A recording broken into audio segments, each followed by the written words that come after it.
Mr. President, recently you asked your advisors why Kenyans are broke. Indeed, Mr. President, you are talking and asking for the silent majority. Why are we broke? That was a good question, Mr. President. Mr. President, in 2017, we all voted in numbers. Kenyans all voted in numbers. Look at them. Those queues, voting, standing in the rains, the cold, the hunger. Some were eating kideri on the queues. The queues were long and winding, voting for the presidency. 2019, Mr. President, they are broke. Look, pockets are empty, wallets are empty. They are counting coins, Mr. President. They talk of January, the phenomenon. Mr. President, yes, you are right to ask, why are Kenyans broke? Mr. President, Kenyans did not quite hear how your advisors responded to your question. Perhaps they privately answered you. But going by the past experiences, I am not sure that they did not contradict themselves or they did not even defend themselves. Mr. President, sample this. The Central Bank of Kenya Governor, May 20th, 29th, 2019, the Central Bank of Governor, Patrick Njoroge, advises that we cannot continue borrowing, that the country doesn't have any more headroom left. So we can't borrow even for good projects, Mr. President. He advises.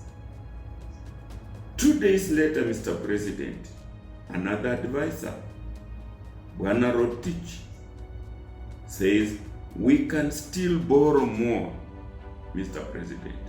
Those are your advisors. Whom do you listen to? Whom do we believe? Whom do we listen to? Mr. President, I feel from where I sit and from my project management knowledge, I want to believe that Kenya has triple constraints. I am borrowing from my project management. Triple constraints. Mr. President, the first constraint, in my opinion, is the executive, which is indecisive about corruption. Mr. President, the second constraint in my own analysis is the judiciary, which is indecisive about prosecution of the corrupt, for example. Mr. President, my third constraint is the legislature, which is very decisive about self-enriching laws. So whereas the presidency is indecisive about what to do with the corruption, the judiciary cannot decide whether to prosecute or not. Indeed, cases are known where corrupt people have gone free because they have pocketed the judiciary. And the legislature, Mr. President, they make laws that suit more of themselves than us. And therefore, Mr. President, Wafula's pockets are empty because of inflationary prices and servicing loans that we are advised we still have headroom.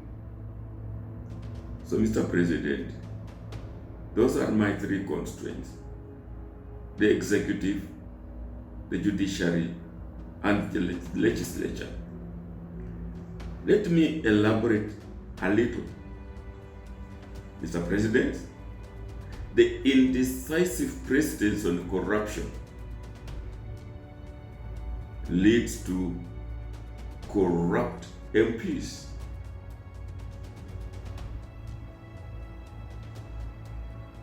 Corrupt MPs make bad policies, bad laws.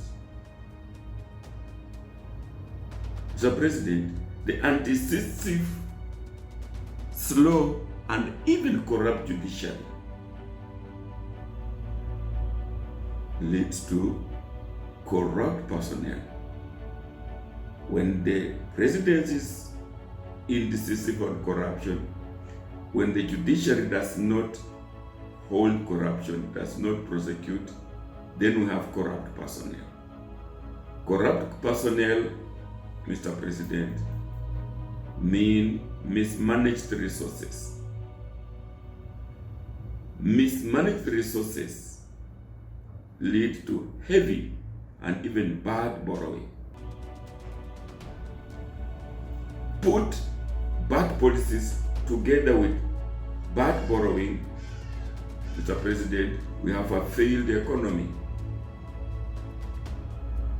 The failed economy, Mr. President, leads to mass poverty. Mass poverty, Mr. President, leads to bribed voting, and the cycle goes back. The poor are bribed and they vote in corrupt MPs, and the cycle continues, Mr. President. And that is where we have empty pockets by Kenyans. So, Mr. President, I don't know what answer you are given, but for me, corruption leads to the why we have no money in our pockets. Mr. President, to break the vicious cycle, we must slay corruption. The ball is in your court, Mr. President. Wanjiku is saying, I don't care how, but just slay that thing. Mr. President, that is my answer to why are Kenyans broke. I hope, Mr. President, you will do something. Thank you.